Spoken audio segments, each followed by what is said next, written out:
Sam Burgess from the Cedar Creek Lake area of Texas, and sitting beside me here is Sid McIntosh, commander of VFW Post 4376, and also a Vietnam vet. And you were in the Marine Corps, right, Sid? Correct. Well, tell us a little bit how you wound up in the Marine Corps, when you went to Vietnam, how long you were there, and why you came back earlier than you normally would have. Well, it was 1963, and it just right after Kennedy got shot. I was a 17-year-old kid, and the Vietnam War was you were just starting to hear about it. It wasn't a war, then it was a police action. And I knew that something was going to be going on, so I went ahead and enlisted in the Marine Corps at 17. My parents had to sign for me. Went through boot camp, and in May of 1965, I got sent to Vietnam. I served as a demolition with a Raider unit over there. And in February of '66, I got shot and sent back to the stateside.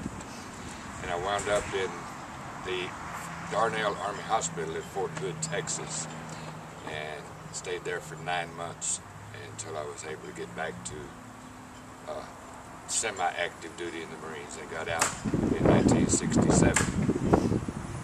It was like a lot of the vets. If you could have gone back, you probably would have. I would go back today. Well, what led up to you getting shot over there? What's the story there? Well, I was not able to outrun a bullet. There you go.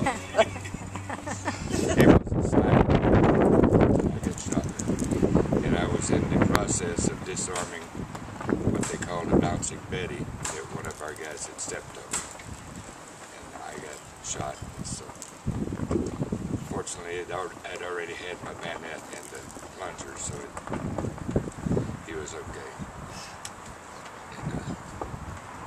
Shot and I was sent back to stateside.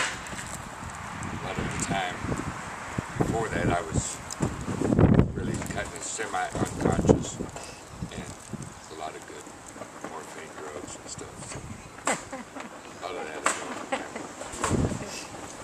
But it was a pretty unbelievable time. I know I went in November of '68 and you were already back by the time I went. But when I went over it was full blast going gangbusters. I got it stirred up a bit for you. Yeah, you did. You got it stirred up a little bit. You hadn't stepped on that bouncing Betty. And but you and I both have a lot of buddies that went over there. A lot of them didn't come back. Some of them on the wall. Some of them, like you still know some that were POWs, MIA. Yeah. I had a very, very good friend that was POW there for 9 years. He was a football player, weightlifter, and all that before he went to Vietnam. After being 9 years in POW camp, he came back. I think he weighed about 120 pounds and died of cancer. Wow. A friend of mine was in So you kind of get a pretty strong feeling about the military guys and gals. You joined. Yeah, I enlisted. There was no draft when I went. Well, I know a lot of the kids back whenever I got out of high school was getting drafted, and we even heard of some of these running for the northern border so they wouldn't have to wear the uniform. When I was in Vietnam, I got a letter from my sister that my younger brother was going to go to Canada so he wouldn't have to go.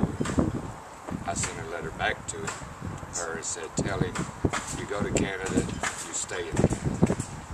So he went down and tried to enlist, and they wouldn't take him because he had bad knees. So he decided he didn't want to stay in Canada. There you go. And well, anyway, behind us here is a little bit about the Vietnam. You know, the war and some of the names of the kids here in Kaufman County. We're at the Memorial Park here for veterans in Kaufman County.